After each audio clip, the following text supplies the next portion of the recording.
Many people associate his name with terrible disasters, distorted magnetic fields, and the dreaded stretch of ocean in the western Atlantic known as the Devil's Triangle.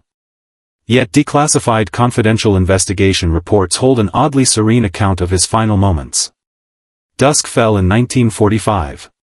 The wind died down, and the warm currents of the Atlantic rolled gently like a vast silk ribbon beneath the setting sun. Captain Charles Taylor, an elite flight instructor with 2,000 hours of flying experience, led 4 young pilots in his Avenger torpedo bomber, fading into the soft orange glow along Florida's coastline. Everyone assumed it was just another routine evening patrol, until his hoarse voice crackled over the radio.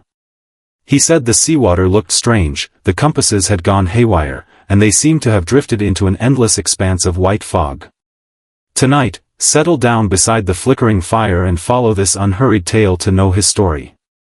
Listen to the quiet choices he made in his final hours, as his soul slowly faded into starlight and ocean waves. This was no sudden destruction, but a long, gentle departure into the depths of time. From then on, the name Charles Taylor belonged no longer to the land of Florida, but became a wind, drifting forever above the Bermuda waters. To understand that fog-shrouded afternoon, we must turn back 2 months earlier to see a man already adrift. Fresh from the brutal battles of the Pacific, he carried the salt of the sea and old wounds that ached on cold days. The war was over. Towns lit up, jazz music filled the streets, and people celebrated peace and reunion. But at 30, Captain Taylor sat alone on the beaches of Deerfield Beach, Florida, a stranger amid the joyous crowds. His gaze always wandered past the bustling crowds to the dark green waters of the far western Atlantic. The war left an invisible scar deep within him.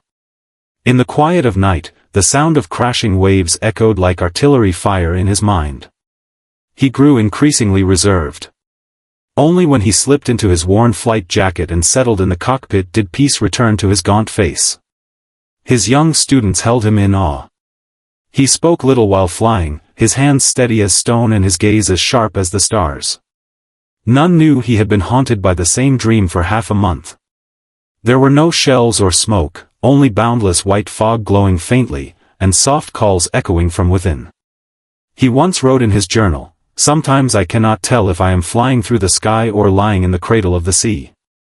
It was December 5, 1945. Warm sunlight, laced with the sweet scent of citrus unique to Miami, bathed the runways of the naval base. Captain Taylor stood before a hangar, carefully wiping his windscreen with a cloth as if tending to a precious treasure. He acted strangely that day. The training was scheduled for 1 o'clock in the afternoon, yet he stood staring at the Atlantic nautical chart in the briefing room for half an hour. His finger traced the triangle formed by Miami, Bermuda and Puerto Rico, his eyes dark and vacant. A student stepped forward and asked if they should postpone the flight, for weather reports warned of scattered low clouds over the area. Taylor lifted his head, looked at the young pilot, and offered a rare, gentle smile. "There are storms you cannot outrun," he said. "They will wait for you somewhere ahead. We might as well face them now." At 2:10, the engines of 5 Avenger bombers roared to life, shaking the air and breaking the calm of the afternoon. Taylor took the lead and soared into the sky. The coastline, docks and buildings shrank into faint lines below. Sunlight filtered through the wings, casting shifting patterns inside the cockpits. Beneath them lay the Atlantic, dark blue and smooth as a giant mirror. The radio hummed softly, with occasional casual chatter among the crew. Everything seemed perfectly normal, lulling everyone into drowsiness. It was 20 to 4 in the afternoon when time itself began to warp for Charles Taylor. The flight crew had finished their bombing drill and turned for home, looking forward to hot coffee back at base. Taylor glanced down at his watch, only to find the hands frozen in place. Meanwhile, the main compass on the dashboard spun wildly without rhyme or reason. He tapped the glass casing, but the trembling needle pointed toward an unnatural white mist rolling across the sky. This was no ordinary cloud. It shimmered with the iridescent glow of mother-of-pearl, painting the evening sky a strange silvery gray. His co-pilot's voice came through the headphones, distant and distorted. "Sir, both my compasses are dead. I can no longer see the sun or the sea." Taylor stayed calm. He breathed in the smell of machine oil and felt the plane rock slightly amid the fog, his heartbeat slowing. Fear rose in the young pilot's voices over the static-filled radio. "Where are we? Are we going to die?" Taylor's deep, steady voice cut through the panic. "Stay in formation and follow my lights. We are merely lost." His words soothed the anxious crew. The 5 aircraft formed a lonely arc amid the thick milk-white fog, circling endlessly above Bermuda. Each time they drifted through the mist, it felt as if they were passing through layers of veils woven from time. Night fell completely, turning this corner of the Atlantic into a giant hourglass of shadow and faint light. Chaos erupted at the base tower, where radio operators strained to catch even the weakest signals from Flight 19. Amid the fragmented recordings torn apart by fierce electromagnetic interference, Taylor's voice remained eerily calm, almost relieved. Operators shouted urgently over the waves, telling him to switch to the emergency frequency, hand command to pilots with working compasses and head west at once. But to Taylor, voices from the land sounded like distant chirping. He seemed to listen to something else, the slow rhythm of the ocean breathing in another dimension, and the profound silence of a sky where stars merged into one endless glow. "Forget the instruments," he told his students over the radio. "Look outside. Have you ever seen such a gentle night? Even the seawater glows."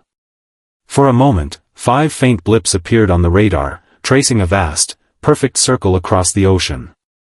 They spun round and round like riders on a cosmic merry-go-round, with no beginning and no end. Hours of flight wore on Taylor's body, yet his spirit felt freer than ever. Staring out at the silver-gray haze merging sky and sea, he saw no abyss of destruction, but a vast velvet bed that had awaited him for 30 years. 7 minutes past 7 in the evening marked the last trace of Charles Taylor in the human world, the final transmission over the radio. A storm rolled in over the Atlantic, yet Taylor described it as soft as spring rain. His voice grew faint, with long, peaceful pauses between every word. "When the fuel turns to mist and the last panel light fades," he said, "I think we need not search for home any longer. It is warm here. The sea glows pale blue, just like the oil lamp my mother lit beside my bed long ago." A soft click echoed as he cut off all contact with the mainland. The young pilots fell silent. Following their instructor, they slowly tilted their aircraft downward. The 5 massive warplanes carved 5 graceful trails across the night sky, without fire or explosion. One after another, they slipped gently into the warm, glowing waters of the Sargasso Sea. The waves rippled slightly, releasing a few tiny bubbles, then swallowed the visitors into the deep. That night, Bermuda lay as quiet as a newborn child, with starlight flowing across the water.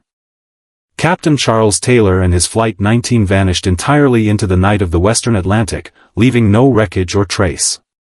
For more than 80 years, scientists, explorers and adventurers have swept these waters with advanced sonar and radar, seeking wreckage and logical explanations for that bizarre day. But Bermuda guards its secrets well behind eternal tides. Perhaps answers are never needed. In a noisy, crowded world, some disappearances are simply a gentle kind of completion. Taylor did not perish in war, nor grow old amid trivial earthly days. He chose a permanent resting place between the sky and sea he loved. As night breezes brush your window and your breathing slows to the rhythm of the waves, imagine this scene. Deep within the timeless white fog, Charles Taylor still flies with a faint smile, drifting peacefully across seas of cloud and starlight. No compasses trouble him, no calls from distant bases reach him. There is only everlasting tranquility and a boundless, soothing dream. Close your eyes now. Let go of all weariness and worries, and surrender yourself to this soft, endless night.